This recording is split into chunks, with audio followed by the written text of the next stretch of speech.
Good morning and happy Saturday. Hopefully, you're having a great day. Uh, my name is Diabetic Mike. I'm a diabetic helping other men who are diabetic to manage their diabetes. So, let's talk about three things that you can do today to help start managing diabetes. So, number one, and I know you've probably heard it, test your blood sugars. What does that mean? Well, yeah, you're going to have the glucometer, you're going to have to poke your finger or your forearm to get a little drop of blood. And yes, it's painful for that moment in time. And yes, you will need to do it. If you're non-insulin dependent, you should do it at minimum 3 times a day. So first, when you get up in the morning, before you hit the restroom or any of that, you should check your blood sugar before you start moving around a whole lot.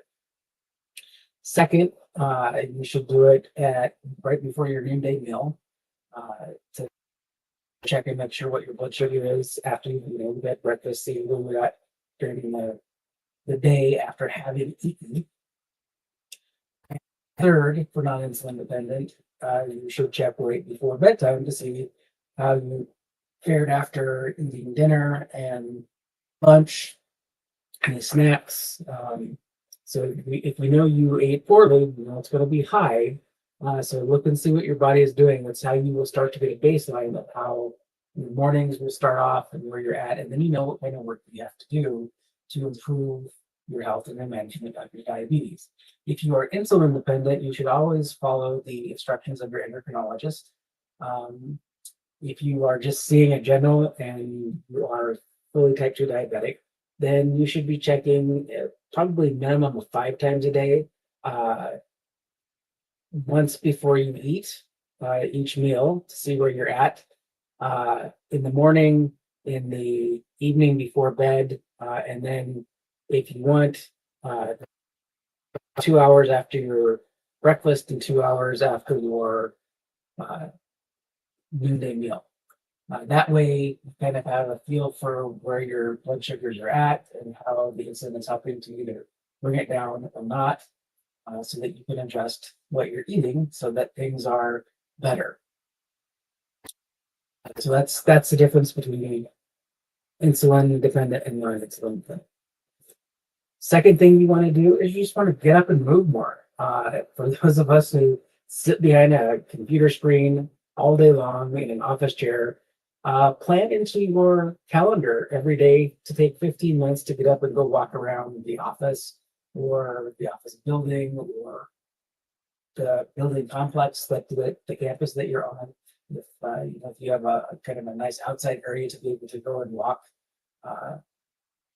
create a little routine. Maybe grab a couple of friendly coworkers and go for put 15-minute walk and get reinvigorated. If you can, get outside, get some fresh air, get some sunlight, so that you're feeling up and better and just more stable, both for your mental health and your physical health. It will really help you to do better, especially at your job, instead of just sitting there all day long.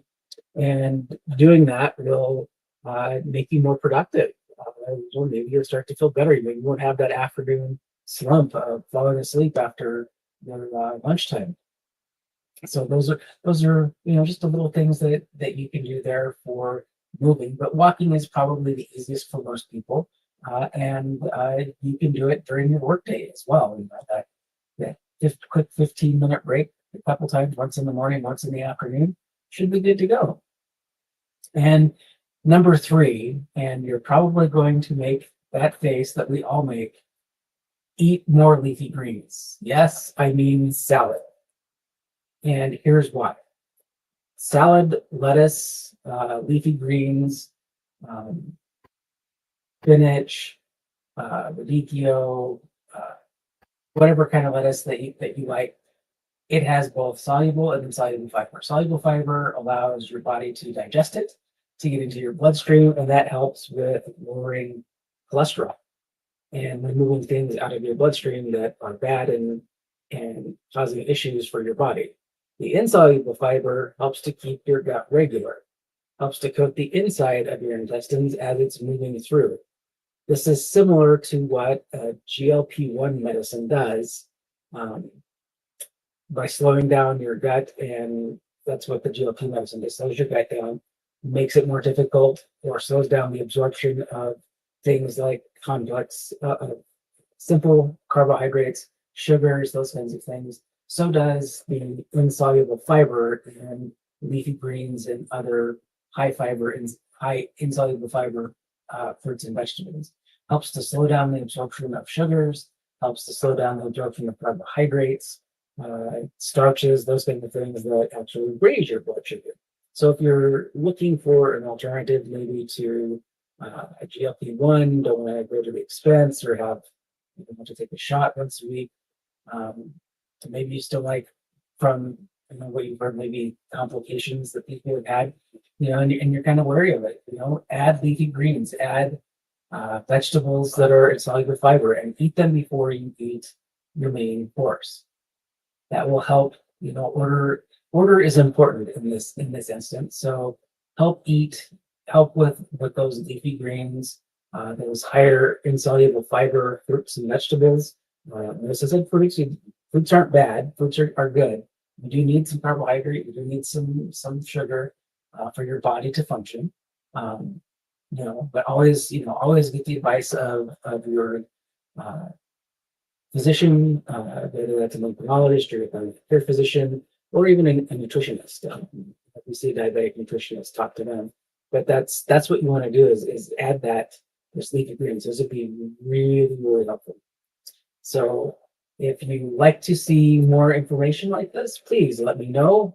Drop a comment, letting me know that you like that. Be sure to follow, subscribe, and like the video, and we'll see you in the next round.